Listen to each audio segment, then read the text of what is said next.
It's very rare that you watch a film that embodies so much of your passions, but also presents it in a way to make it feel like the movie was made just for you.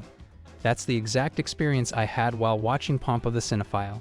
I was pulled in by its amazing animation and never let go from a story about filmmaking. And the love of cinema, it's not the only fun thing about this anime, it's also the expressive loli that shits on movies as hard as I shit on anime, spoilers ahead. The film opens with a film reel rolling through, showing you some quick cuts of pieces of the film later down the timeline.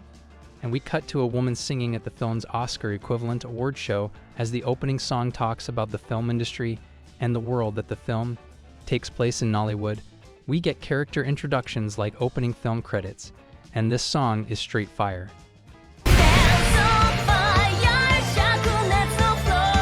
The English version is pretty terrible though. After the intro song that's reminiscent of a musical, we cut to Jan, our main character, as a production assistant working on a busy set. Once he gets a break, he begins taking notes of everything happening in his surroundings, and immediately you know how obsessive he is to learn every aspect of filmmaking. At this point, he's been working for a year under Pompo, the young granddaughter of a legendary film producer who's made quite a name for herself. Currently, at this point in her career, she only produces B-movies. But one day, Jean's taking a bus to work when he sees a girl running down the street, and we get one of my favorite scenes of the entire film showcasing that he sees certain moments in the world through camera lenses as he has a natural eye for film. This vision also makes him miss his stop on the bus, adding to his awkward, clumsy nature. We transition to Jean arriving late to the audition, where the girl he saw earlier is leaving with her spirit crushed. They head to the screening room to see Marine, which was the film they were working on at the beginning of the movie. And honestly, I would totally watch this if it was a real movie. I mean, who wouldn't when there are tentacles involved? Jean is taking notes during the film, gushing in his head about how Pompo is just a film genius. After the screening, Jean sees Pompo's legendary grandfather and asks him what is the secret to making a great film. It's the tentacles, son. He replies to him with needing a sharp eye for visuals from actors to capturing the world.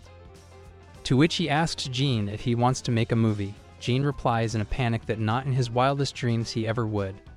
Peterson, Pompo's grandfather, comforts him by saying Pompo chose him for a reason because she can see something in him other than his simpness for the tentacles. After finding his notebook in the theater, Pompo sees him talking to her grandfather and she decides to have Jean make a 15-second trailer for Marine. She ramps up the pressure on him as he begins to eat it. The way the film chooses to present film editing in its animation is absolutely breathtaking, and extremely truthful to someone who just loves to video edit. Using a sword to visualize digital film splicing, symbolizing how old methods and standards have morphed into the current digital standards of today, is something that is wildly imaginative and kind of simple at the same time. It's awesome. After finishing the 15-second short, which Pompo and Marine's director enjoyed, Jean questions why she picked him. She basically tells him that he has no sparkle in his eye, claiming that most talent comes from people who run away from reality to create their own, their drive to escape from their day-to-day. That mental or emotional turmoil is what drives creativity, to which Jean wears on his face in the film, even having gray eyes with grayish-purplish bags underneath them. The next day, Jean returns to find the script for Meister, written by Paul Pompo. Love the taxi driver phone screen here. When Pompo returned, she asked Jean what he thought of the script, to which he begins a deep analysis and summarizing it in a very visual sense. You can tell Pompo is pleased with every answer because she will have Jean direct the film. Jean requests good actors for the movie, to which Pompo replies that Martin has already been casted for it, who's known as one of the best actors in the world. Jean is shocked upon knowing that, but remembering that the actor retired 10 years ago. Pompo lured him through her grandpa. Disrupting their conversation, Natalie also arrives, who had caught the eyes of Pompo before to play the role of Lily. To Natalie's surprise, Pompo lets her know that she will be having her first ever lead role all of a sudden. Pompo drops another bombshell at Jean that he would be directing the whole film, to which he's again shocked. The next day, Natalie wakes up late for her first ever interview by Pompo. Natalie lets Pompo know that she has no experience in acting, but Pompo takes her in to be apprentice of actress Mistia to learn from her performance. Excitingly, Natalie meets Mistia and goes places with her, all the while struggling to do her audition, each time failing until she finally lands a proper shot. After a couple of days, Mistia receives a call by Pompo telling her that she wants Natalie at the studio tomorrow. We're fast forward to the moment where both Jean and Natalie are invited to a ball where they both feel it be unreal for them. Jean being the director, Natalie having her first ever lead role. Mistia interrupts them saying that it's their time to shine by meeting and greeting people. When it's Jean's turn to greet around, Martin takes him by surprise with strong aura of his. Damn, I thought he'd just go fly over by that blow alone. Martin tells him to do his best. Martin is disappointed knowing that the female lead is Natalie instead of Mistia. With this, Natalie starts doubting herself, asking Jean if it's really weird for her to play the role, thinking that she's not attractive enough. To which Jean replies he lacks the confidence to direct the movie too, but it's either do or die for him.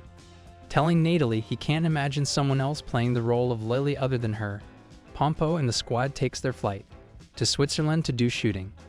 As Jean sees a sudden fog by change in the weather, he decides to make it a scene with Martin getting lost in the fog with Lily leading him through, which turns out to be a perfect looking scene. Jean asks Pompo if he can shoot a scene which is not in the script, to which Pompo says that he is the boss and should know better. With ideas of everyone implied, they succeed to shoot an epic scene. Pompo confidently leaves the rest to Jean to return back to Nyallawood. But as she leaves, she tells Jean that this movie is going to be award-winning. Later, Alan spots Jean and reminds him of the high school. They share a cup of tea at a nearby cafe talking about their professions. Jean is shocked upon knowing that he works as a manager at the best bank in Nyallawood, but Alan thinks otherwise, calling it crappy and wanting to quit it soon as he has no ambitions. The meeting is short-lived as Jean had to head back. Everyone at the ball is happy after filming their scenes, aside from Jean himself, whose real struggle has just begun. The movie editing being the vital part of everything.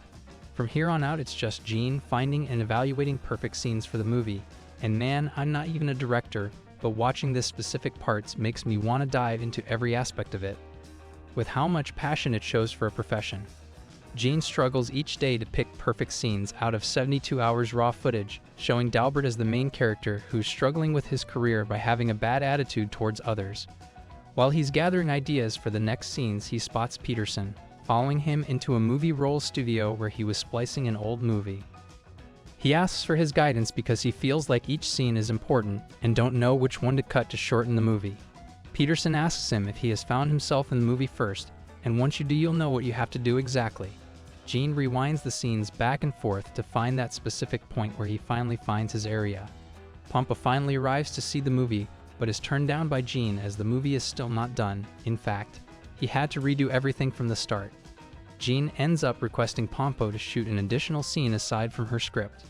Pompo tells him how hard it is to reassemble the whole team, but Jean ends up begging her to give him this opportunity, just as in the movie Dalbert does. Pompo is skeptical, but says she will see what she can do about it.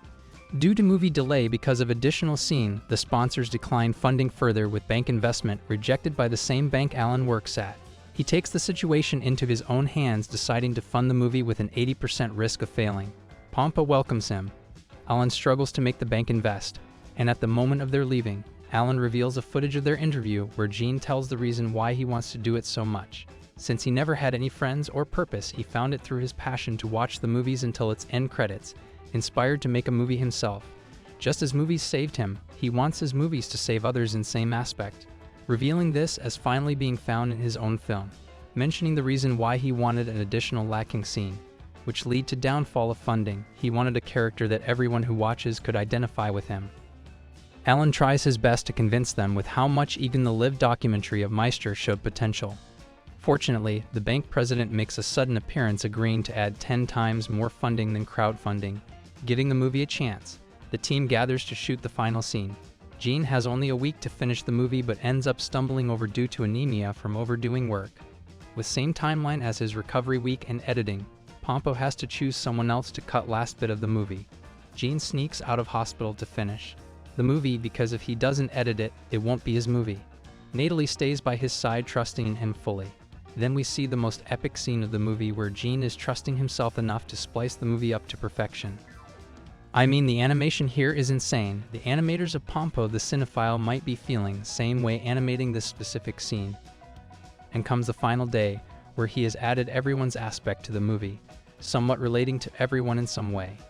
The movie finishes with Pompo left speechless until she finally breaks the silence by telling Gene he's the real director. The movie concludes Meister movie becoming a hit as Pompo predicted, and the actors winning 3 awards for the movie. As Gene wins the Best Director award, he's asked what he likes about his own movie, where he ends up saying that it being 90 minutes long. As Pompo once said, "A perfect movie is always over 90 minutes."